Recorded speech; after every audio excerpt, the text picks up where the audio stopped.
Welcome to Bounce Back Stronger, the podcast that explores ways to find peace and purpose no matter what happens. Today's guest is financial coach Scarlett Stanhope. A little bit about Scarlett. Scarlett Stanhope, also known as the Biz Hippie, love that, helps people master their money and own their worth so they can be fully supported by work they love. But her path to empowerment wasn't always so aligned. At just 18, she was managing restaurants and studying finance while silently battling depression, toxic relationships, and chronic health issues. It wasn't until a near death experience cracked her open that she began a deep journey of healing from workaholic to spiritual entrepreneur.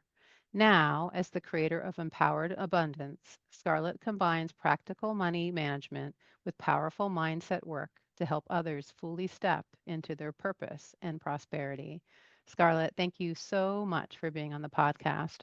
We haven't done a podcast on financial wellness, so it's so good to connect on this subject, especially these days. And before we go any further, a brief disclaimer. Please note that the topics and items we discuss should not be construed as advice. Please consult a licensed professional advisor if you have any questions about your particular investment portfolios. And with that, I will actually bring you in now. Yes, amazing. Thank you so much for having me today. I am super excited for this conversation. I know it's going to be so important and so valuable for everybody listening. Oh, thank you. Me too. Me too. So let us get started. So, first, from your start in managing restaurants and studying finance to barefoot drum circles and plant medicine, how did this happen? That's a huge shift. What is the biggest challenge transitioning from this full business mode to this more spiritual wellness financial mode? I'd be curious, how did you do that? Yeah, I will say that it was not an overnight transition at all. It definitely took time. And if anything, it took me many years. And so, really, what had happened was prior to the life that I'm living now, I had really been living my life from this lens of success and who I thought I should be in, the life I thought I should be living. Like, money was really my driving factor when it came to choosing the right career and increasing my job title, increasing my amount of money that I was making, like choosing to go into finance and business management instead of pursuing another career that I was more passionate about. And even looking back at childhood, I was the straight A, high achieving, successful perfectionist student. And so from my young adulthood, even though I was doing a lot of things right and I was checking all these boxes of success, like I had zero credit card debt, I was managing restaurants, I was making more money than a lot of my friends my age, I was maintaining my 3.9 GPA and my degree, I was paying for college out of pocket, I had zero student loans, and I had Mm, $30,000 in savings. So even though everything looked very successful, I was not successful inside. I was living a life that was unfulfilling, and if anything, it was actually draining me. And I had really become a hollow shell of a human trying to chase this magical finish line of success that someday I would cross, and suddenly then my life would begin. Then I could start enjoying the life I really wanted to live. And I really did hit a harsh rock bottom, and I woke up and I realized, wow, here I am sitting and waiting for life to start happening when really life is already happening all around me. And it's just up to me to decide to start living it. And so I really slowly started to peel away these layers of false narratives of who I thought I should be, what I thought I should be doing, and the life that I should be living. And I started to discover, who am I? What's important to me? What kind of life do I want to live? And it took several decision points of actively choosing to live the life that I wanted to live. And I uncovered this whole other part of me that cared so much more about the environment, that cared less about being a corporate tycoon and being really successful in that way, and instead cares more about family and travel and pursuing my passion and service and building my coaching business and practicing yoga. And so I really started to choose a life that was really more in alignment for me and genuinely the kind of life that I would want to live if money wasn't an issue. that's amazing. During that time, you talked about having horrible relationships with people and money.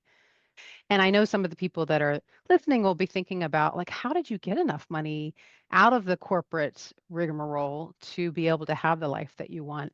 And then also, how did healing that relationship with money support your healing and your other relationships in your life and your pursuits? Yeah, and I think this is such a great question. And there's a couple different components to this because so many people want to live this kind of life where you get to be financially supported and check all the basic needs, but also get to live a life that you want to live. And we live in a society where it seems like we just have to wait until retirement until we can actually start doing that. And or win the lottery or become an overnight millionaire. And then once you have lots of money, then you can really start living the life that you want to live. And I really thought that was true for a long time until I started to realize that I was the one in control of my life and that I could actually create the kind of life that I wanted to live. And what I've discovered through my work and supporting other people on this journey is that it's actually not about the amount of money that you have, it's about what you choose to do with that money. And so I believe it's possible to live the life you really want to live starting right now with the money that you have, but you have to Mm. do it very consciously and intentionally. Just some examples of what this looks like for me now that I've gotten clear on what my actual priorities are, which for me has been growing my business, traveling, and prioritizing personal growth in a lot of ways. So, whether that's participating in other coaching courses for myself or staying connected with other people. And so, for me, I actively pour my money into those areas that are most important to me. And I am willing to sacrifice in other areas. I'm also the type of person who's willing to buy clothes from Savers and is willing to drive a 2003 car. But to me, I don't see it as a sacrifice because what I am doing is I am actively choosing what is most important to me. And I feel like this is where most people miss out because there's this idea of I can't have it all and therefore I can't have any of it. But I really believe that we can actually feel satisfied and content with choosing actively with our money to create the life we want to live and just steward our money in alignment with our values and with what is most important. And this, of course, bleeds into all of your relationship because your money is just a reflection of how you choose to live your life. I say Mm. all the time, money is a creator. It's a tool for manifestation. How you spend your money is how you create your life. So your relationship with money is also a reflection of your relationship to yourself, your relationship to others, and also your relationship to time and energy. So when you start to shift your relationship with money and you learn to be the conscious creator of your reality, you learn how to make conscious, intentional decisions in alignment with what you want. That, of course, bleeds into every other area of your life. And it really puts the power in your hands where you get to choose in your life what's in alignment for you and what's not. What relationships are in alignment for you and what's not. Where is it worth it for you to spend your time and where is it not? And everything just becomes a conscious choice of you choosing really the kind of life you want to live. Yeah, the conscious aspect of that is probably pretty revolutionary for most people. Yeah, and I think it's very common to feel like your money is controlling you and you don't have a choice in the matter. But the truth is, you're actually the one controlling your money all the time, whether you're aware of it or not. And so, making the unconscious process of your money a conscious process puts control of your money back in your hands. It also puts control of your life back in your hands. That's right. And there's a certain amount of numbing that goes on with money behavior. The spending, the consumerism, a lot of that is just, I don't feel really good right now. And I'm going to spend money on whatever it is on Instagram that comes up, which is always something. I really appreciate that a lot. One thing I might ask you, because I actually did some reading about housing and generational spending, and I'd be curious where you come out on having a house or owning a house as something that we should aspire to. Because I think we've been told that we should have a house so that we can have the American dream. But in many cases, it can become a nightmare for a lot of people. So I'm just curious where you come out on that or what you've seen in your work. Yeah, and that's such a great question because it really addresses this topic of, are we just doing what we think we should be doing with our money, or are we really making conscious money choices in alignment with what is best for us? And even going back to the unconscious numbing and just emotional spending, I think that's the kind of relationship that most people have with their money. And so really the first step to this process is uncovering, why are you making the money choices that you're making? Whether those are just unconscious, oh, I feel crappy, and so I'm going to buy this thing to feel better and to fill Hmm. this void in my heart. Like, what is really the motivation behind the actions that you're taking? What's the story, the internal narrative, and the internal belief system that's causing you to make these financial choices? And that goes with every single dollar that you spend on everything. And so when it comes to this housing question, I think that everybody's money situation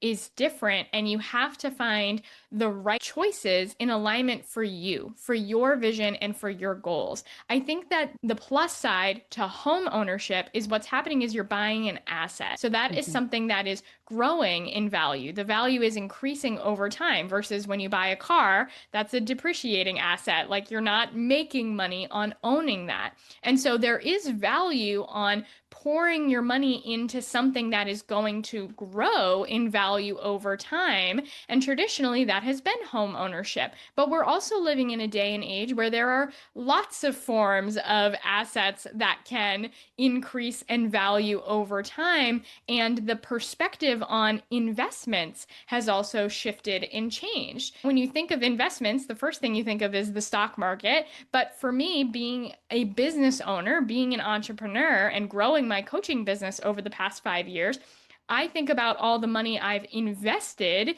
in hiring business coaches, learning how to grow my business, learning how to upgrade my mindset. And even though that's Hmm. not a traditional investment, what I am investing in is the future potential revenue of my business. And so I think there's merit to investing in your future, investing in some form of asset that is going to grow, but that doesn't have to be a house if that's not what's really in alignment for you and your vision.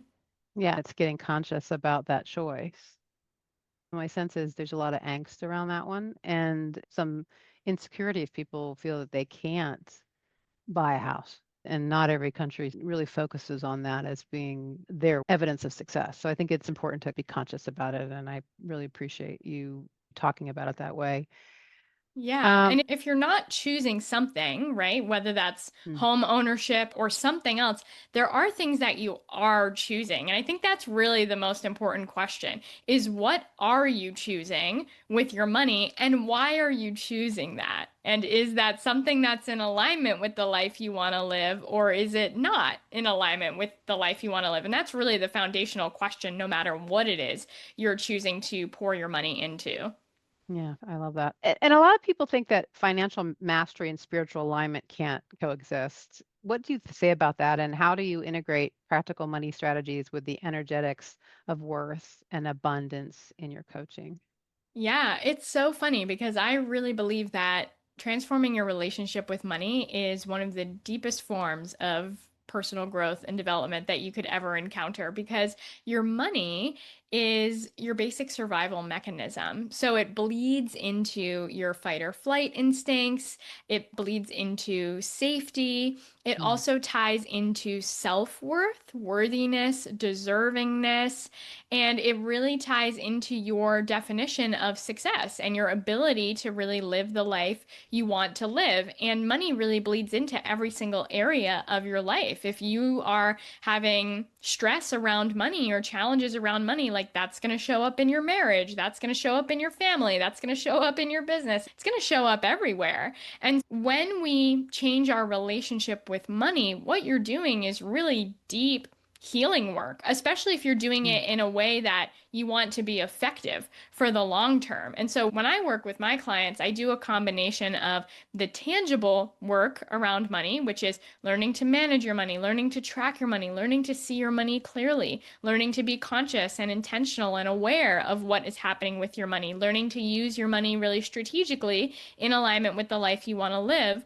But also, we address the intangible side of money, Those are your thoughts, your feelings, your beliefs around money, the stories that you learned as a child about money, whatever your parents taught you about money, you and the world, these common beliefs of scarcity that so many of us Mm. have because they're just prevalent in our society, but they're not accurate. And so many people will just try to address the tangible side of money. I'm going to work harder and make more, and then I'll feel better. Or I'm going to penny pinch and spend less, and then I'll feel better.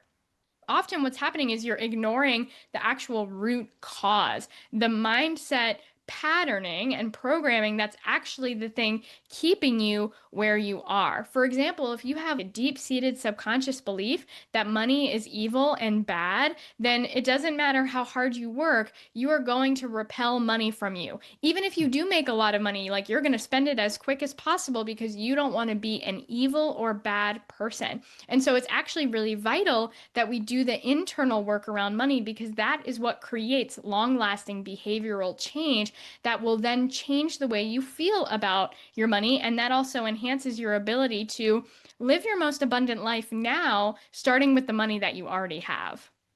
Oh, that's brilliant. I love that. Are some of those things you talked about, some of the limiting beliefs that you might have had? Maybe talk a little bit about that. I think it's good to have actual stories around this topic to help Oh, people yeah. understand.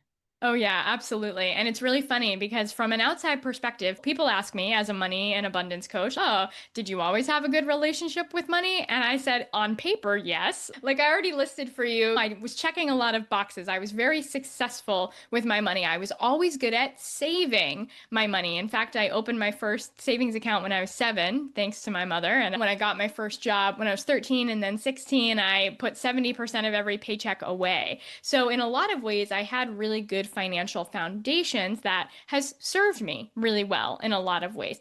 And at the same time, my actual relationship with money was not one rooted in abundance. I was Mm. somebody who believed that my worth, my value as a human, was tied to my output, that I had to be successful, that I had to get straight A's, that I had to make a certain amount of money, that I had to have a certain job title in order to be worthy and deserving, in order to be deemed good enough, in order to even take time off and rest and relax. I was literally a workaholic who was such a workaholic that when I had time off, I didn't even know what to do with myself because I just was only used to working.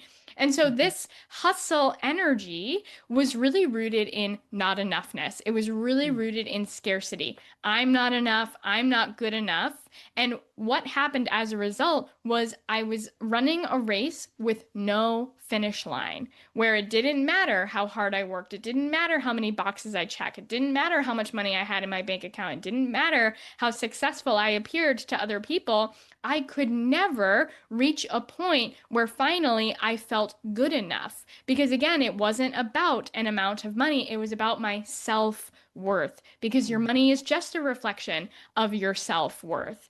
And so, what I realized, what shocked me was that I could literally stay stuck on this treadmill forever. I could keep staying stuck on this treadmill, keep climbing the corporate ladder, keep making lots of money, and still feel like it wasn't enough, and still keep hustling until I reach retirement. And then I don't know what to do with myself because I never once considered, oh, what kind of life do I actually want to live? And so you can be successful with money, you can make a lot of money, and still have a challenging relationship with money. In fact, I was having conversations recently with a woman who was a business owner and she built $1 million business. And she said, yeah, you'd expect that once I hit $1 million in my business, that everything would be better. But no, she was curled up in her bed in a fetal position crying because she felt like she couldn't ever take her foot off the gas. She had hustled to get there, and therefore she was now trapped in these golden handcuffs that were going to keep her hustling. Except now people were dependent on her. So there was even Mhm. more pressure to keep the revenue flowing and to keep hustling and to stay stuck on that treadmill.